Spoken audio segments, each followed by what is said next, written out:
สบายดีเนาะก็ในหัวข้อวันนี้จะว่าเรื่องการออกแบบบ้านแบบบ้านก็คือจะใช้ข้อมูลของแผนผังเรือนโดยเบื้องต้นนี่เวลาเราเปิดโปรแกรมเข้าไปหาไฟล์ import เข้าไปหาเลือกนามสกุลตัวนี้ All Support Image คือรูปพวกนี้นี่รูปแบบบ้านต่างๆสามารถไปโหลดได้ในทั่วไปยกตัวอย่างเสี่ยวรูปที่เคยโพสต์ผ่านมาว่าด้วยการออกแบบแต่ต้นจนจบเอาแผ่นผังเรือนสั้นที่1มาใส่แล้วก็เอามาวางใส่โปรแกรมจะได้ประมาณนี้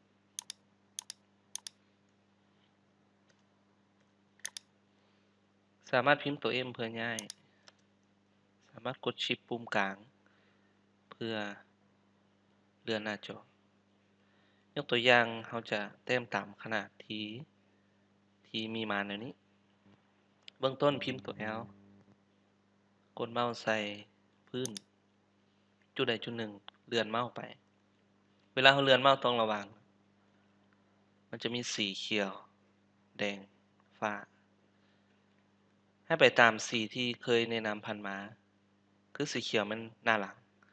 เราก็เลื่อนไปตามเขียวก่อนเลื่อนไปตามเขียวพิมพ์เลข1จำ5 1จำ5เลขจะปรากฏอยู่หลุมนี่เนาะสังเกตพิมพ์1จำ5 Enter เลี้ยวขวาตามนี้เนาะปัจจุบันเราอยู่นี่แล้วเราก็จะเลี้ยวมาทางนี้ 3.5 Enter ขึ้นไปถึงความยาวแม่น6เมตรตามสีเขียวปัจจุบันเราอยู่จุดนี้เราจะเลี้ยวซ้ายความยาวตามรูปแม่นเก่าลงมารูปแม่น3เลี้ยวขวา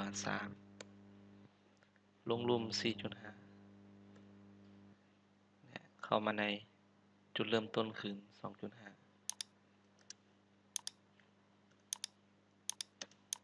ก็ถือว่าเราจะได้แผนพื้นของแบบบ้านชั้นที่1เรามาเบิ่งแผนพื้นแบบบ้านตัวชั้นที่2เราก็สามารถไฟล์ import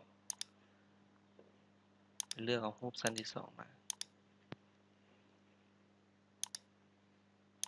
บางคนก็อาจจะเต็มชั้นที่1และ copy ไปแปลงหรือจะแต้มใหม่อันนี้ยกตัวอย่างทวนคืนเราสิแต้มใหม่ชั้นที่2พิมพ์ตัว L กดเมาส์ใส่บอลไหนบอล1จุดเริ่มต้นไปตามสีเขียว 0.7 เลี้ยวขวา 3.5 ไปตามนี้เนาะเอาฮอดนี้ละ 6.8 เลี้ยวมาทางซ้าย10แล้วมาลุม3เลี้ยวเข้า1เลี้ยวมาลุม 4.5 แล้วก็มาปิดริบบอนก็จะได้แบบนี้ก็ประมาณนี้เนาะเราก็สิได้แผนผังสั้นที2หรือว่าเนาะบางคนก็อยาก copy เอาตัวนี้มาแปลงก็พิมพ์ตัว M กดเมาส์กด Ctrl บัตรเพื่อจะมาแต้มตืมใส่บอลนี้ก็แปลงตามแบบเรียกเข้ามาในซ่องหาเม็ดเขียวที่เรากดเลื่อนมาหาจุดนี้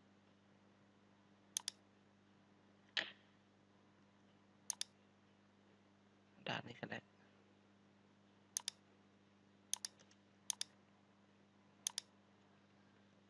กดคืนเนาะ 5.5 ความยาวตัวนี้มัน7ถ้าเราต้องการกดคืนก็สามารถใส่เลข3อยู่บนนี้เพื่อวัดแท้ตามภาพนี้อาจจะต้องได้แปลงเพิ่มอยู่บนนี้1อันนี้ก็เป็นการแนะนำเนาะแนะนำการขีดแผ่นพื้นขึ้นแล้วก็วัดแท้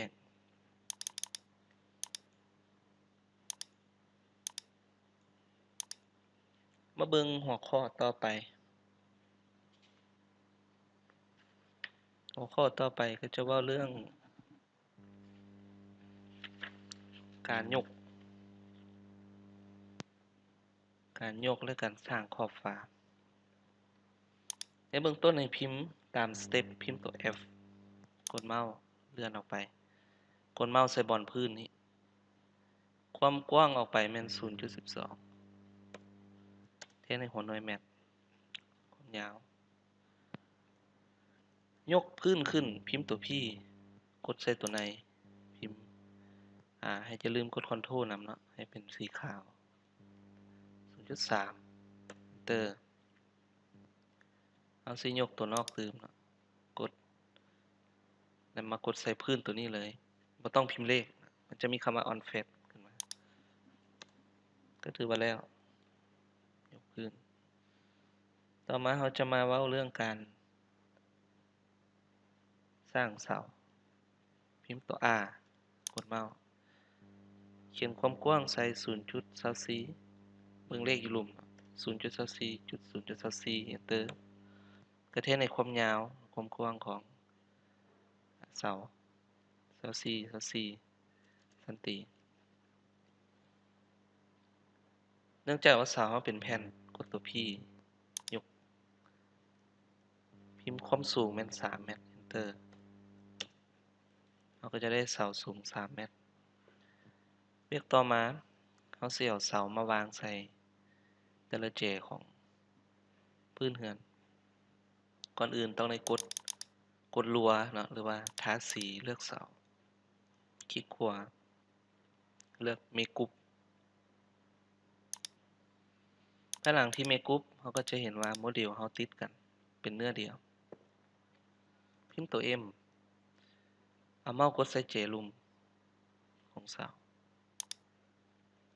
เลื่อนเมาส์มาหาเจแล้วกดวางเอาสิ Copy เสามาทางเบื้องซ้ายกดเจต่อกด Ctrl เทื่อนึงเพื่อ Copy เฮ็ดตามขั้นตอนเดิมย้ายเลือก Ctrl เราจะย้ายเสามาทางเจถึงพิมพ์ตัว M กด Ctrl บัดนึงเพื่อ Copy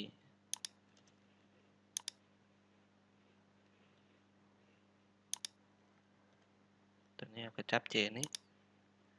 พยายามเนาะกดใส่เจนี่เสมอกดตัว M Ctrl ตัวนี้ก็ M Ctrl จะกลายเนาะจับตัวนี้มาคืนโอเคแต่ว่าเนื่องจากว่าแบบเฮานี่เสามันจะใหญ่เป็นเฉพาะตัวเจเฮาอยากให้มันซื่อให้มันหนาซึ่งกันต้องได้พิมพ์ตัว L เพื่อขีดแล้วในการวางพิมพ์ตัว L ขีดไปพิมพ์ตัว L แต่ละเจขีดไปทางถึงเพื่อให้มันมีเส้นตัดกันเราก็จะรู้ว่าบอนวางเสาตัวอื่นอยู่ไสพิมพ์ตัว M เพื่อย้ายเสาที่มีวางใส่จุดเทียบกดตัว M แล้วมาวางใส่นี้ตัวนี้นะย้ายตัวอื่นกัน Control สุดท้ายมันตัวกลางเนาะเสากลางก็ถือว่าสำเร็จไปเบื้องต้นการวางเสาอันนี้ขั้นต่อไปเราจะว่าเรื่องการยกฝาเอาเรื่องฝานอกก่อน ฝานอกก็เป็นเส้นที่เราใช้คำสั่งตัว f offset พิมพ์ตัว p กดเมาส์ใส่พื้นตัวน้อยนี้เวลาเราเลื่อนขึ้นนี่กด Ctrl เทื่อนึงเพื่อ copy ทุกเทื่อต้องได้กด Ctrl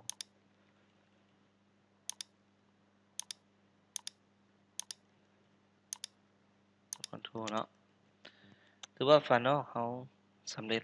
ต่อมาฝาที่อยู่ไหนอาจจะมีฝาปิดในฝาห้องน้ำเนาะก็สามารถใส่ตัว R พิมพ์ตัว R แล้วกดแจนี้มาหาแจนี้แจข้างกลางเลื่อนมาเวลาเราเลื่อนมาเนาะสังเกตมันจะมีความยาวและความกว้างความยาวเอาเท่าใดความยาวก็เท่านี้เราจื่อว่าความยาวแม่น 2.62 ถึงว่าเขาพิมพ์ความกว้างเนาะ 0.12 2.62 Enter ก็จะได้ความยาวและความกว้างของฝาพิมพ์ตัว R ขีดตัวนี้มันเพื่อมาปิดและก็ใช้ขั้นตอนเดิมคือพิมพ์ตัว P เพื่อยกฝาพวกนี้ขึ้น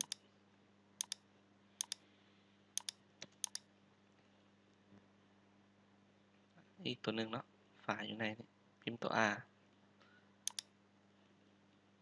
จับบอลเจนี่ P ยกขึ้นมาใส่นี้โอเคถือว่าสั้นที่1เขาก็สำเร็จวันนี้มันจะเกี่ยวข้องกับสั้นที่2เพราะสั้นที่2เขานี่มันก็ต้องได้อาศัยเสาของสั้นที่1เห็นบ่จุดประสงค์เพราะสั้นที่2ก็ต้องย่องใส่สั้นที่1ตัวนี้นี่อาจารย์จะบ่ใส่เขาก็จะย้ายออกอาจารย์ก็จะขึ้นแต่หมอนี้ขั้นตอนก็คือเราทาสีเลือกสั้นที่1กดตัว M กด Ctrl เทื่อนึงเพื่อคัดลอกคัดลอกจะง่ายกว่าแบบนี้ก็ไม่ถึงสั้นตัวนี้จะกลายเป็นสั้นที่2ครับเวียกต่อมาเนาะเราก็จะยกพื้นตัวนี้ออกมาการยกนี่กด Ctrl เทื่อนึงแหละเขียนเลข1เพื่อเพิ่มความหนาอยู่พอนี้เราก็จะเจาะฝาตัวนี้ออกตัว P ยกเข้าก็ตัดเส้นให้ออกบอลนี้จะมีพื้นต้องกดตัว P เอาไปตามแบบแล้วก็เพิ่มอีกหน่อยนึงเพิ่มความหนาอยู่บอลนี้ 0.5